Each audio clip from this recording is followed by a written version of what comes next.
오늘 우리가 또 새로운 주일을 맞이해서 하나님께서 하늘에서 예비하신 또 우리 생명의 말씀을 함께 믿음으로 받아 누릴 수 있는 그런 시간 되기를 간절히 소망합니다. 우리는 지난 시간 예수님의 신방에 대해서 함께 은혜 말씀을 나눴습니다. 예수님께서는 가장 첫 번째 가정 신방의 자리 가운데 시몬 베드로의 집에 가셨다고 하셨습니다. 근데 시몬 베드로의 집에 가보니까 그 시몬 베드로의 장모가 열병으로서 앓아 누워 있는 거예요.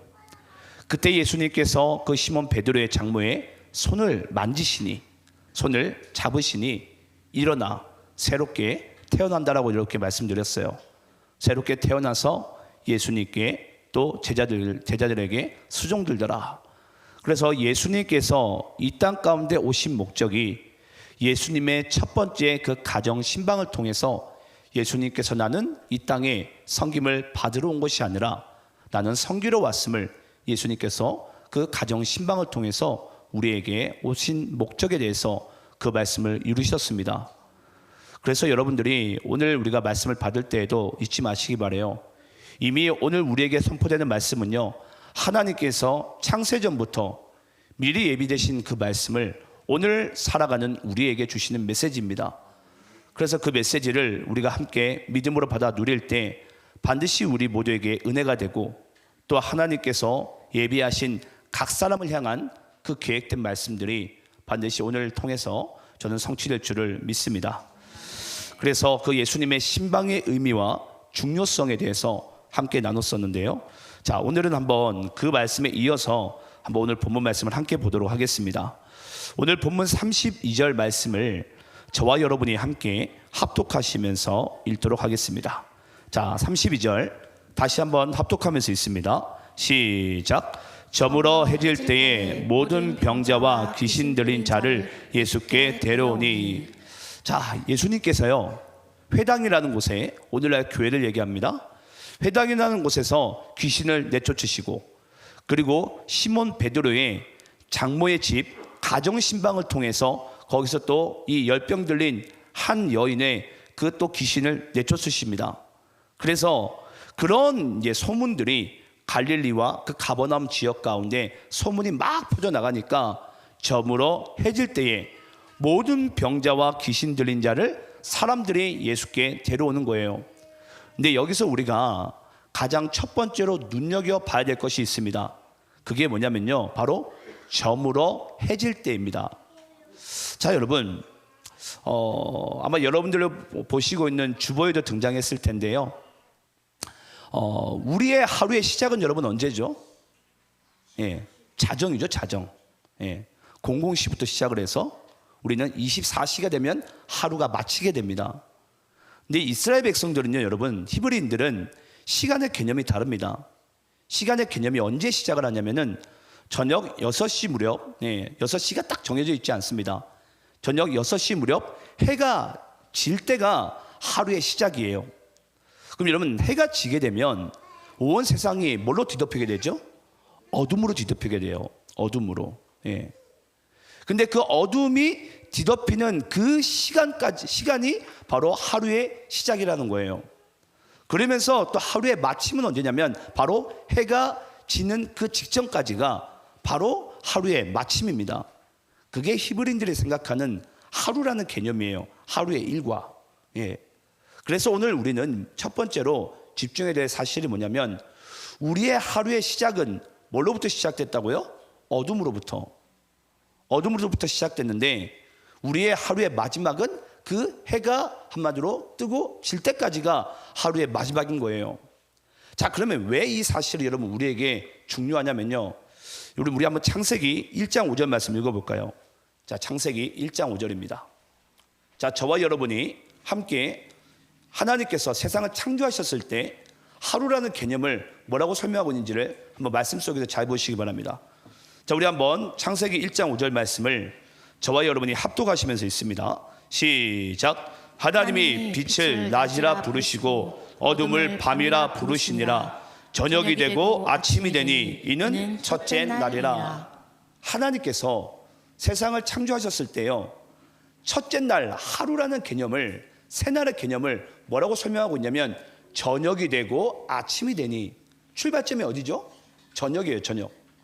저녁이 되고 아침이 되니 그날이 이제 첫째 날이라는 거예요.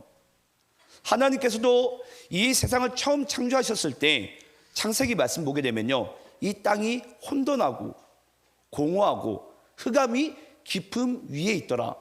한마디로 세상이 처음에는 어둠 가운데 있었어요. 그때 하나님께서 뭐 하시죠? 빛이 있으라 하심에 빛과 어둠이, 낮과 밤이 나뉘어지는 거예요. 예, 아시겠습니까? 그 시작은 어둠부터 시작을 해요. 근데 하나님께서 뭘로 오시게 되죠? 빛으로 오시는 거예요. 근데 빛과 어둠을 나누는 그 도구가 보니까 빛이에요. 예, 잊지 마세요. 빛과 어둠을 나누는 도구는요, 어둠이 아니라 빛이에요. 빛. 그래서 원래 우리 하루의 시작은 저녁, 한마디로 어둠 가운데부터 시작됐는데 하나님께서는 그 어둠 가운데 빛을 통해서 우리에게 새 날을 우리에게 제정을 하십니다. 그래서 그 날을 첫째 날이라 이렇게 설명을 하고 있는 거예요. 자, 그리고 예수님께서 이 땅 가운데 오셨을 때 어느 상태 가운데 오시죠? 어둠 가운데. 그걸 우리가 제 가운데라고 얘기를 합니다. 예수님께서 이 땅 가운데 오셨을 때도 인류는 어둠 가운데 제 가운데 있었습니다. 근데 인류가 그 어둠과 제 가운데 있었을 때 그 예수님께서 뭘로 오시죠? 요한복음 1장의 말씀 보게 되면 바로 나는 세상의 빛이라. 그래서 예수님께서 이 세상의 어둠 가운데 빛으로 찾아오셔서 우리에게 완전히 구원받은 새날을 우리에게 허락하신 것이 여러분 우리에게는 새날의 개념이자 첫째 날의 개념이 되는 거예요. 여러분 잊지 마시기 바랍니다. 우리에게는요, 원래 우리는 어둠 가운데 있어야 될 백성들인데 예수님께서, 하나님께서 우리에게 찾아오셔서 우리에게 새로운 날을 제정하시면서 그 새로운 날의 시작은 우리는 비록 어둠 가운데 있었지만 빛으로 오신 예수님께서 우리에게 찾아오심으로 말미암아 우리의 인생이 완전하게 새롭게 변화된 줄을 믿습니다. 이것을 여러분 믿는 것이 믿음이에요. 이것을 믿는 것이. 왜냐? 아직까지도 예수를 믿지 않은 사람들은요, 과거 가운데 갇혀 있어요. 어둠 가운데 갇혀 있다고요. 근데 더 불행한 사실이 여러분 뭔 줄 아십니까? 여전히 예수를 믿고도 내가 어둠 가운데 있는 사람들이 있어요. 예수를 믿고도. 우리에게 하나님께서는 새 날을 주셨고 첫째 날을 주셨는데, 그러면 이제 어둠 가운데 있다가 빛이 임하게 되면 여러분 그 어둠은 물러가게 되어져 있어요. 여러분 여기 공간을 잘 보시기 바라요. 여기 공간도 빛을, 우리가 불을 끄게 되면요 어둠이 임합니다. 근데 그 어둠을 떠나게 하는 도구는 빛이에요. 스위치만 누르면 됩니다. 그러면 어둠은요, 내가 떠나기 싫어도 떠나게 되어져 있어요. 그게 빛과 어둠의 관계입니다. 그래서 예수님께서 이 땅 가운데 빛 가운데 오셔서 우리를 바로 새 날을 제정하시고 또 첫째 날을 제정하시면서 우리를 완전한 새로운 인생길로 주님께서 여시는 분이 바로 우리가 믿는 예수님인 줄을 믿습니다. 그래서 여러분 그리스도인들에게 안식일의 개념도 그렇습니다. 안식일의 개념도 한 주간에 괴롭고 죄 많던 모든 것으로부터 우리가 이제 다시 불을 끄고 이제 다시 우리가 이제 새로운 빛을 받았다면 이제 우리에게는 새날이 열리게 된 거예요. 새로운 역사가. 예.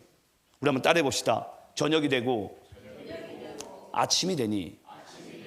이게 뭐라고요? 우리에게 새날의 개념이라고요. 새날의 개념. 여러분 혹시 덥지는 않으세요? 괜찮으세요? 예. 더우신 것 같은데 우리 한번 온도를 자연스럽게 조절해 주시면 좋을 것 같습니다. 자, 그러면 예수님께서 이 새날에 대한 개념을 이제 우리에게 말씀해 주기 위해서 이 우리 본문 32절 메시지 가운데 저물어 해질 때에 모든 병자와 귀신 들린 자를 예수께 데려오니. 자, 여러분 보니까 사람들이 예수님을 데려오게 됩니다. 자, 한번 질문을 해볼까요, 여러분? 누가 여러분 이 사람들을 예수님께, 병자들을 예수님께 데려왔을까요? 누가 데려올 수 있죠? 조금 더 쉽게 이야기를 해볼까요? 만약에 여기 있는 분들이 예수 믿지 않으시는 분들을 우리 교회 가운데 데리고 왔어요. 누가 데려올 수 있죠? 그렇죠. 예수님을 믿는 자들이, 예수님을 만난 자들이, 새날을 경험한 자들이, 그 자들이 여러분 어둠 가운데 있는 사람들을 예수님께로 데려올 수 있는 거예요. 그래서 저는 오늘 이 말씀 보면서 그랬어요. 예수님의 그 수많은 그 어둠을 내쫓는 그 기적 가운데 많은 사람들이 그 기적과 생명을 체험하니까요, 사람들을 예수님께로 데려오는 거예요. 자, 그러면 여기 있는 분들께 한번 제가 질문을 해볼게요. 여기 있는 분들은 예수님을 만났습니까? 예수님 만났습니까? 새날이 열렸습니까? 예. 그럼 여러분, 우리는 자연스럽게 뭘 해야 되죠? 그 어둠 가운데 있는 사람들을 주님께로 데려와야 돼요. 왜 그런 줄 아세요? 그 사람들에게도 과거의 어둠 가운데 있는 삶으로부터, 죄 가운데 있는 삶으로부터 이제는 그것이 종식되어지고 새날이 열려야 돼요. 하나님께서 통치하시고 하나님께서 축복 주길 원하시는 그런 인생으로 우리는 그들을요 데리고 와야 됩니다. 왜냐? 그래야지 진정으로 하나님께서 원래 이 세상을 만드셨던 그 새날과 첫째 날의 개념이 우리의 삶 가운데 여러분 임하여 줄 수 있기 때문입니다. 저는 그래서 예수님을 먼저 만나고 먼저 믿는 여러분의 삶 가운데 많은 정말 어둠 가운데 있는 백성들을 주님께로 데려올 수 있는 그런 축복의 통로가 전 여러분들이 되시기를 간절히 축원합니다. 자, 우리 한번 33절 말씀도 한번 읽어보겠습니다. 자, 33절 여러분들이 읽겠습니다. 시작. 온 동네가 그 문 앞에 모였더라. 자, 온 동네가 그 문 앞에 모였더라. 여러분, 이게 국어 문법적으로 맞는 말일까요? 원래 이게 국어 문법적으로 맞으려면 어떻게 돼야 되죠? 그렇죠. 온 동네 사람이 돼야 되죠. 온 동네 사람이. 그럼 여러분, 성경이 실수하는 것일까요? 그렇지 않습니다. 이건 저자의 의도가 있어요. 왜 온 동네 사람이 그 문 앞에, 우리의 구원의 문, 생명의 문, 양의 문 앞에 모였더라가 돼야 되는데, 오늘 말씀해 보니까 온 동네가 그 문 앞에 모였더라라는 것입니다. 자, 그럼 여러분, 어떤 의도가 있는 것이고 어떠한 뭔가 우리에게 메시지를 전달하고 싶어서 동네 사람이 아니라 동네 가라고 표현하고 있습니다. 한번 여러분께 말씀을 좀 드리고 싶어요. 여러분, 각 동네마다 뭐가 있죠?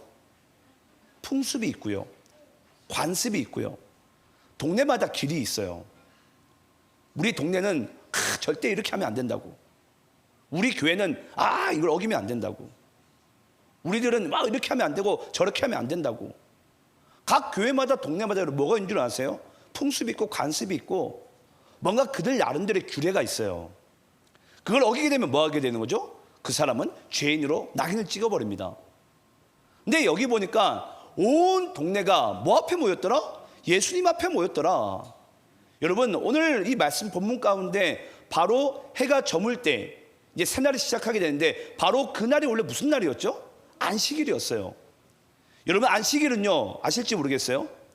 유대인들은 율법에 613개의 율법을 만들면서요, 안식일날 그들은 아무것도 못하게 만들어버립니다.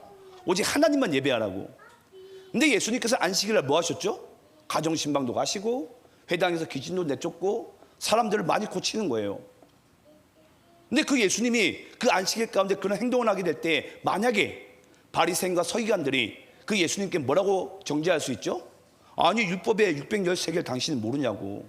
예. 얼마든지 안식일의 주인이 되시는 예수님께도 정죄할 수 있어요. 그래서 여러분, 여기서 온 동네가라는 표현이 나옵니다. 그 온 동네가 가지고 있는 그 간습과 그들이 가지고 있는 규례와 그 풍습이 도대체 뭐길래, 뭘 가로막고 있는 거죠? 이 안식일 가운데 주어지는 하나님의 생명과 하나님의 사랑과 은혜를 가로막고 있는 거예요. 여러분, 잊지 마시기 바랍니다. 교회는요, 관습과 풍습이 중요한 게 아니에요. 어떤 교회는 그렇대요. 여기 만약에 이렇게 건반이 있어요. 만약에 예배 부장님이 이 건반을 이쪽으로 옮겼어요. 그거 가지고 장로님들이 막 서로 다투는 거예요. 아니, 교회 건반이 여기 있어야지 왜 여기다 옮기냐고. 우리 교회는 항상 여기 있었다고. 그걸로 머리 끄덩이를 잡고 막 서로 다투고 싸우고. 여러분, 그게 중요합니까? 하나도 안 중요합니다. 안 중요해요. 여러분, 하나님께서 우리에게 안식일을 주시는 이유가 뭡니까? 그 전통과 종교의식을 잘 지키라고? 아니에요. 안식일은요, 하나님께서 우리에게 생명을 주실 때 더욱 풍성하게 주기 위해서 하나님께서 이 안식일을 제정하신 것입니다. 근데 모든 동네들마다 학자의 규례가 있고 관습이 있고 뭔가 그들 나름대로의 길이 있고 그들 나름대로의 법칙이 있는 거예요. 근데 그 예수님께서 안식일 가운데 가정신방도 하시고 병자도 고치시고 회당에서 귀신도 내쫓으시고 그 수많은 일을 보면서 우리는 뭘 알 수 있는 거죠? 아, 예수님께서는 이 안식일에 우리에게 생명을 주시되 더욱 풍성하게 주기 위해서 이 땅에 안식일의 주인으로 오셨구나. 그래서 여러분 안식일에 잊지 마세요. 우리는 종교 의식을 펼치려고 이 자리에 앉은 게 아닙니다. 여기 있는 모두가 생명을 어때? 더욱 풍성하게 얻으시고 하나님의 은혜와 사랑을 누리시되 더욱더 풍성하게 누릴 수 있는 전 여러분들의 삶이 되시기를 간절히 축원합니다. 그래서 여기서 온 동네가라는 표현합니다. 이제 온 동네의 간섭이 다 무너지고 이제 뭐 하겠다고요? 안식일의 주인이 되시는 그 예수님의 길을 따르겠노라고. 예. 그 예수님께서 하신 그 안식일의 개념을 다시 한번 제정하기 위해서 그 온 동네가 바로 이 안식일의 주인 되시는 예수님 앞에 모이게 된 줄 믿습니다.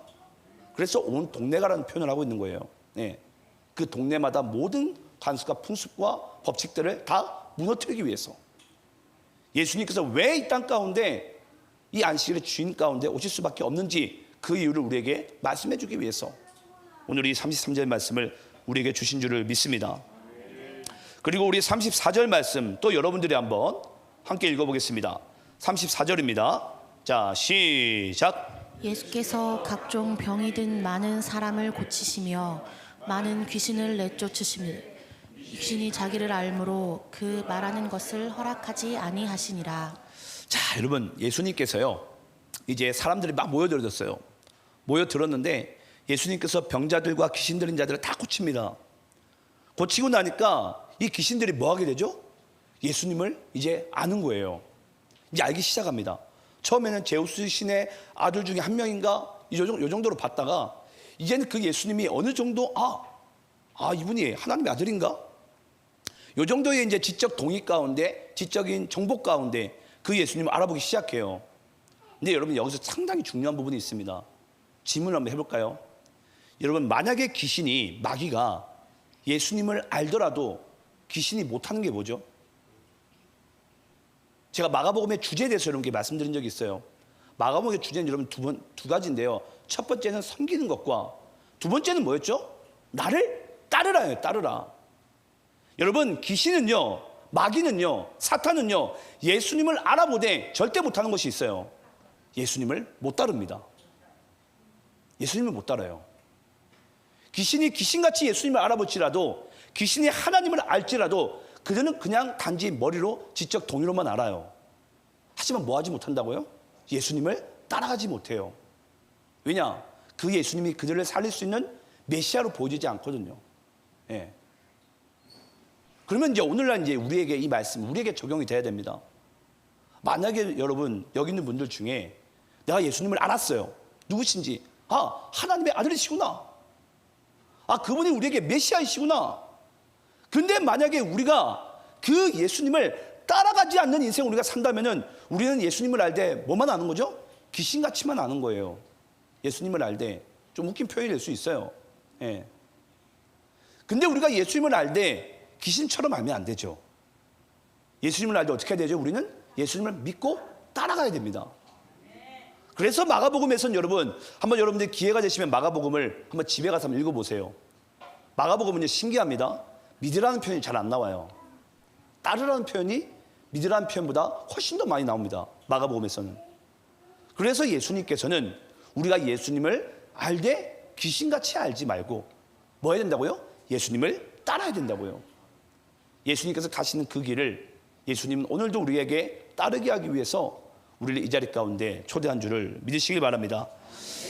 우리 한번 따라해 봅시다. 믿고 따라야 합니다. 한 번 더 따라해 볼까요? 예수 믿는 우리가 예수님 알기를 귀신처럼 알면 안 됩니다.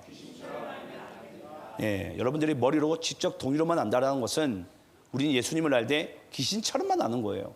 예, 정보적인 차원에서. 하지만 예수를 믿는 사람들은 반드시 뭐 한다고요? 예수님을 따라간다고요. 예수님이 가신 그 발자취를 함께 한 발자국 한 발자국 따라가는 인생을 반드시 살게 되어 있습니다. 이게 뭐라고요? 예수 믿는 것입니다. 저는 그래서 여러분들의 인생 가운데 예수님을 믿고 따라가시되 귀신처럼 많은 그런 불행이 없기를 간절히 축원합니다. 자, 그리고 오늘 본문 35절 말씀도 여러분들이 또 읽도록 하겠습니다. 자, 본문 35절입니다. 시작. 새벽 아직도 밝기 전에 예수께서 일어나 나가 한적한 곳으로 가사 거기서 기도하시더니. 자, 여러분, 예수님께서 기도하는 시간을 잘 보세요. 기도하는 시간을. 자, 새벽 아직도 밝기 전에. 여러분 혹시 새벽에 일어나셔 본 적 있으세요? 예, 새벽에 일어나면 이제 우리나라 시간으로 따지면 대략 이제 자정이 넘으면서 이제 새벽이 시작되죠. 예. 그러면 해가 뜨기 보통 이제 여름에는 보통 해가 빨리 뜨더라고요. 한 5시나 되면 이제 뜨기 시작합니다. 그러면 한 12시 자정부터 새벽 5시까지는 해가 아직 밝기 전이니까 뭐 합니까? 어둠이 임해져 있어요. 어둠이. 그러면 잘 보세요. 예수님께서 언제 하나님 아버지께 기도를 하시게 되냐면요. 그 아직 이 세상은 어둠 가운데 있는데 그 만물이 어둠에 잠겨져 있는 그 시간에 예수님은요 하나님께 기도를 하시는 거예요. 다시 한번 말씀드릴게요. 예수님께서 하나님께 기도를 하실 때 언제 기도하시냐면 아직 만물이 어둠에 잠겨져 있어요. 만물이 어둠에 잠겨져 있다고요. 그때 어둠 가운데 있는 그 만물을 주시하시면서 뭐 하신다고요? 하나님 아버지께 기도를 하신다고요. 여러분, 이것이 바로 새벽 기도의 중요성이고 새벽 기도의 의미입니다. 그러면 아직 만물이 그 어둠 가운데 잠겨 있는 그 상태를 예수님께서 이제 어둠은 죄를 의미합니다. 이 세상이 어둠 가운데 만물이 그 어둠과 죄 가운데 잠겨 있는 그 모습을 생명 되신 예수님께서 빛 되신 예수님께서 그 만물을 주시하시면서 뭐 하신다고요? 하나님 아버지께 기도하는 시간이 새벽의 기도의 시간이에요. 자, 그럼 질문을 해볼게요. 여러분들이 예수님이라면 하나님 아버지께 뭘 구할 것 같습니까? 그 어둠에 잠겨져 있고 그 어둠 가운데 아직 미동도 하지 못하고 갇혀있는 그걸 주시하는 그 예수님의 마음 가운데 하나님 아버지께 뭘 구하겠냐고요.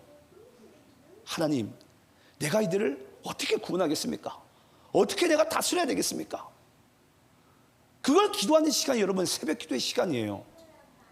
여러분, 단지 그냥 우리 새벽을 하루의 시작의 개념과 그런 의미로 바라보면 안 됩니다. 하루의 시작의 개념은 뭐였다고요? 어둠에서부터 시작해야 돼요. 어둠에서부터. 예. 아침이 아니에요. 하루의 시작이. 어둠이어야 돼요. 그 어둠 가운데 잠겨져 있는, 죄 가운데 잠겨져 있는 그 만물을 주시하시는 그 그리스도의 마음이, 메시아의 마음이요, 하나님 아버지께 상달되는 거예요. 하나님, 저 죄 가운데 저희들을 내가 구원해야 됩니다. 내가 새롭게 고쳐야 됩니다. 내가 새롭게 통치해야 됩니다. 이런 마음으로 그 예수님께서 이제 하나님 아버지께 기도하게 될 때 하나님 아버지의 놀라운 은혜와 지혜가 예수께 임하게 되고 하나님께서 원하시는 대로 이 세상이 지금 통치해 나가게 되는 줄을 믿습니다. 참 질문을 해볼까요? 새벽 기도를 해야 됩니까? 해야 됩니까? 예. 예수 믿는 자들이 여러분 새벽 기도를 해야 돼요. 이 세상이 하루의 개념이 어둠부터 시작되기 때문에, 저녁부터 시작되기 때문에 예수 믿는 자들이요, 예수 믿는 자들은 이 가슴에 빛이 있습니다. 예수님이 계세요. 그 마음을 가지고 이 죄 가운데 어둠 가운데 있는 만물들을 우리는 국률한 마음으로 하나님 아버지의 마음으로 우리는 주시하면서 하나님 아버지께 기도를 해야 돼요. 저들을 구원해 달라고, 이 세상을 하나님이 통치해 달라고. 네, 여러분 아시겠지만 오늘날 코로나로 인해서요, 점점 대한민국의 새벽 기도도 점점 없어지기 시작합니다. 안 모여요. 사람들이 모이라 그래도. 내가 피곤한데, 내가 직장 일이 중요하지 내가 새벽 기도가 중요합니까? 여러분, 내가 하루가 내가 하고 싶은 일이 중요하지 새벽 기도가 중요합니까? 내가 이 땅 가운데 잘 사는 게 중요하지 이 세상의 어둠에 잠기든 말든 죄 가운데 잠기든 뭐가 중요합니까? 그런 마음들이 우리는 하나님께 말하고 있지는 않지만 우리는 그런 마음들을 주님께 드리고 있는 거예요. 근데 잊지 마시기 바라요. 예수님이 찾아오신 그때와 하나님이 이 세상을 빛으로 창조하신 그때는 바로 어둠 가운데 있을 때였습니다. 그래서 새벽 아직도 밟기 전에라는 이 말씀이 우리에게 먼저 주어지게 되는 거예요. 그리고 나서 예수께서 일어나사 한적한 곳으로 가서 뭐 하신다고요? 그걸 주시하시면서 하나님 아버지께 기도하시더니 그때 하나님의 놀라운 생명의 역사가 그리스도를 통해서 이 땅 가운데 저는 이루어지게 된 줄을 믿으시기를 간절히 축원합니다. 저는 그랬어요. 말씀을 준비하면서 결국은 이 세상은 이 어둠이라는 큰 담 가운데 갇혀 있구나. 예. 근데 여러분 혹시 그거 아세요? 이제 뭐 오늘날은 그런지 모르겠어요. 근데 모든 집집마다 뭐가 있죠? 원래는 예전에 담이 있었어요. 담. 예. 근데 만약에 예를 들어서 우리의 삶 가운데 죄와 어둠이 담이라고 쳐보세요. 근데 여러분 만약에 담에는 뭐가 반드시 있는 줄 아세요? 그렇죠. 담에는요 문이 있어요. 담을 쌓는데 문을 안 만든 자는 여러분 없습니다. 누가 스스로 여러분 가두어 둡니까? 그럼 담을 만들 때 반드시 뭘 만든다고요? 문이라는 걸 만들어요. 그래서 여러분 우리에게 새벽의 개념, 이 밤이 지나가고 해가 동트기 전 이 새벽의 개념이 바로 이 어둠, 세상은 이 어둠과 죄 가운데 담으로 갇혀 있는데 그 새벽의 기도를 통해서 하나님으로부터 그 문을 발견하는 시간이 바로 여러분 이 새벽 기도의 시간입니다. 여러분들이 들으시기에는 오늘 목사님이 새벽 기도를 아주 홍보를 열심히 하시네 라고 여기시면 이건 답이 안 나와요. 여러분. 예. 중요한 것은요 예수 믿는 자들이 그 어둠 가운데 있는 담의 문을 밝힐 수 있고 찾을 수 있는 자들이에요. 그래서 바로 예수님께서 우리를 부르신 줄을 믿습니다. 자, 그리고 36절 말씀 또 여러분들이 읽겠습니다. 자, 36절. 자, 또 여러분들이 있습니다. 시작. 시몬과 및 그와 함께 있는 자들이 예수의 뒤를 따라가. 자, 여러분 예수님이 이제 회당에서도 귀신을 내쫓고 또 시몬 베드로의 장모의 집에 가서 귀신을 내쫓고 또 많은 사람들이 병자를 데리고 와도 다 내쫓으니까 뭐 하게 된다고요? 시몬과 및 그와 함께 있는 자들이 뭐 하더라? 예수의 뒤를 따르더라. 여러분 이렇게 보면 이제 문자상으로만 보면 우리가 보기에는 야 이들이 드디어 예수를 믿기 시작했구나, 예수를 따라가기 시작했구나라고 우리는 이제 그렇게 착각을 할 수 있어요. 여러분 여기서 나오는 이 따라간다라는 이 메시지는요 우리가 17절 18절에 보게 되면 나를 따라오라 그들이 버려두고 따르니라, 거기에서 따른다라는 표현과 다릅니다. 그 17절과 18절에 등장한 따르라 따라오더라 라는 것은 진짜 예수를 믿는 것을 얘기해요. 근데 여기 등장한 36절에 등장한 이 따라가라는 것은 어떤 의미냐면요 이 따라간다라는 것은 그거예요. 그냥 자기의 이익을 쫓아 예수님을 따라가는 것을 의미합니다. 자기의 이익을 쫓아. 근데 여기 있는 분들 중에도 그럴 수 있어요. 내가 예수를 믿는 것을 나의 이익을 보는 거예요. 나의 어떤 성공의 개념을 보는 거예요. 실제로 그렇게 여러분 신앙생활 하시는 분들이 있고 대형교회만 찾아가서 등록을 하려고 하는 그런 장로님들이 계세요. 잊지 마세요. 예수님은 우리에게 성공의 수단이 아닙니다. 예. 우리가 진짜 생명의 구원의 문이 되시는 분이 바로 예수님이세요. 그래서 우리가 예수를 믿고 따르는 거지, 내가 어떤 하나의 보험과 어떤 하나의 성공의 수단으로서 예수님을 따라가야 될 그 대상이 아니라는 거예요. 근데 실제로 그렇게 여러분 신앙생활 하시는 분들이 생각보다 많습니다. 자, 그리고 37절 38절입니다. 교독하면서 있습니다. 만나서 이르되 모든 사람이 주를 찾나이다. 이르시되 우리가 다른 가까운 마을들로 가자. 거기서도 전도하리니 내가 이를 위하여 왔노라 하시고. 자, 모든 사람들이 예수님을 바르게 믿고 따랐다면 예수님이 여러분 피했을까요? 당연히 그들의 이익과 성공을 쫓아 따르니까 예수님 뭐 하시죠? 피하시는 거예요. 그러면서 뭐라고 말씀하시죠? 제자들에게 우리가 이쪽 마을이 아니라 다른 가까운 마을로 가자. 왜냐? 예수님께서는 이 땅 가운데 내가 인기몰이를 하기 위해서, 내가 너희들의 이 땅의 성공과 부를 위해서 내가 이 땅 가운데 온 목적이 아니라는 거예요. 그래서 예수님께서는 그 이익을 쫓아 따른 그 사람들을 등지고 바로 다른 마을로 옮겨가십니다. 왜냐? 거기서 뭐 하시기 위해서? 전도하리니. 여러분, 전도라는 것을 우리 개념을 좀 제가 여러분께 다시 한번 말씀드릴게요. 여러분, 전도는 뭐냐면요, 단순히 우리가 복음을 전한다는 건 여러분 전도가 아니에요. 전도는 무슨 의미냐면 이 땅의 어둠 가운데 갇힌 영혼들에게 하나님의 복음, 이 빛을 선포하는 것이 여러분 전도입니다. 다시 말씀드릴게요. 전도는요, 나의 혀와 말로써 저 사람을 어떻게 이렇게 현혹시켜가지고 우리가 끌고 오는 게 아니에요. 어둠 가운데 있는 그 영혼에게 하나님의 복음과 빛을 선포하는 것이 복음이에요. 아니, 전도예요. 믿으십니까? 근데 우리 전도하면 꼭 뭘 생각해요? 꼭 사람을 교회에 끌고 가지고 우리 전도라고 생각을 해요. 그게 아니라니까요. 전도는 오히려 선포에 더 큰 의미가 있습니다. 선포하라는 거예요. 왜냐? 그 복된 소식을 듣고 그 소식에 심령이 움직인 자들은, 한마디로 하나님께서 반드시 만들기 원하시고 콜링하기 원하신 자들은 교회로 찾아오게 되어져 있습니다. 머리끄덩이 붙잡는다고 여러분 교회 오는 게 아니에요. 예. 그게 전도의 의미가 아닙니다. 그래서 저는 여러분들이 전도를 하실 때 괜히 쓸데없는 우리가 뭐라고 될까요? 상처나 또는 쓸데없는 나의 자격 논란이나 그런 가운데 빠지지 않길 바라요. 우린 가서 예수를 그냥 선포하는 거예요. 세상 가운데 예수님이 오직 우리에게 구원이 되시고 생명이 되시고 길이 되신다고 선포하시면 됩니다. 그래서 들을 만한 영혼들은 듣고 예수님 앞으로 나오게 되어져 있어요. 이게 뭐라고요? 전도라고요. 전도.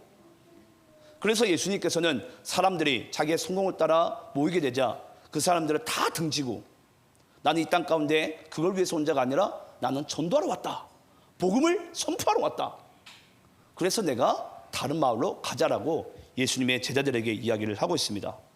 자, 그러면서 오늘 이 말씀에 보니까 거기서도 전도하리니 내가 이를 위하여 왔노라. 예. 그래서 예수님께서는 이 땅 가운데 여러분 구원하기 위해서, 우리를 새 날을 열어주기 위해서, 우리에게 새로운 첫째 날을 제정해 주기 위해서 오신 분이 바로 예수 그리스도인 줄 믿습니다. 우리가 지난번에도 읽었는데요, 우리 마가복음 10장 45절 말씀, 예수님께서 오신 두 가지의 목적이 정확히 등장하는 말씀인데요, 이 말씀 읽고 마치도록 하겠습니다. 자, 마가복음 10장 45절입니다. 예수님이 오신 목적입니다. 이 땅 가운데 오신 목적 함께 있습니다. 시작. 인자가 온 것은 섬김을 받으려 함이 아니라 도리어 섬기려 하고 자기 목숨을 많은 사람의 대속물로 주려 함이니라. 자, 여기서 인자가 바로 예수님이에요. 예수님이 이 땅 가운데 온 것은 하나님 아버지께서 이 하나님의 나라 가운데 예수님을 이 땅 가운데 먼저 보내신 그 목적은, 예수님이 이 땅 가운데 뭐하러 오셨다고요? 나는 인기몰이하는 그런 자가 아니라 나는 이 땅에 섬기러 왔노라. 예, 이게 예수님께서 오신 첫 번째 이유예요. 그래서 예수님께서 뭐 하시죠? 막 높은 사람들과 관계하지 않습니다. 병든 자, 귀신 들린 자, 낮은 자, 천한 자, 어찌보면 못 배운 자, 그런 사람들에게만 찾아가세요. 뭐 하기 위해서? 섬기기 위해서. 만왕의 왕께서 오히려 그들을 찾아가셔서 섬기기 위해서 찾아가시는 거예요. 그리고 두 번째는 어떤 부분이 나오죠? 자기 목숨을 많은 사람의 대속물로 주려기 위해서. 우리가 쉽게 표현하면 무슨 표현이라고 할 수 있죠? 십자가의 구원을 얘기합니다. 예수님께서 이 십자가의 대속물로 죽으신 이유가 뭐예요? 우리를 구원하기 위해서. 구원하기 위해서. 그게 바로 하나님께서 이 땅에 그리스도를 보내신 이유인 줄을 믿습니다. 저는 오늘 우리가 본문 말씀을 함께 이제 은혜 가운데 이제 마무리하겠는데요, 저는 우리에게 새날을 제정하시고 우리를 섬기러 오셨으며 우리를 구원하러 오신 그 예수님의 놀라운 정말 그 행복 가운데 전 여러분들이 그분을 믿고 따라가는 그런 믿음의 인생 살아가시기를 간절히 축원합니다. 이것이 하나님께서 우리에게 제정하신 새날의 의미이고 하루라는 의미입니다. 그래서 여러분들이 하루하루를 살아가게 될 때 이 구원의 놀라운 새 계획 가운데 하나님 나를 사용하소서. 어둠 가운데 있는 갇힌 자들을 빛 가운데로 데려올 수 있는 그 새날의 통로로서 나를 사용하여 주시옵소서. 그렇게 쓰임받는 여러분의 삶이 되시기를 간절히 축원합니다. 기도하겠습니다.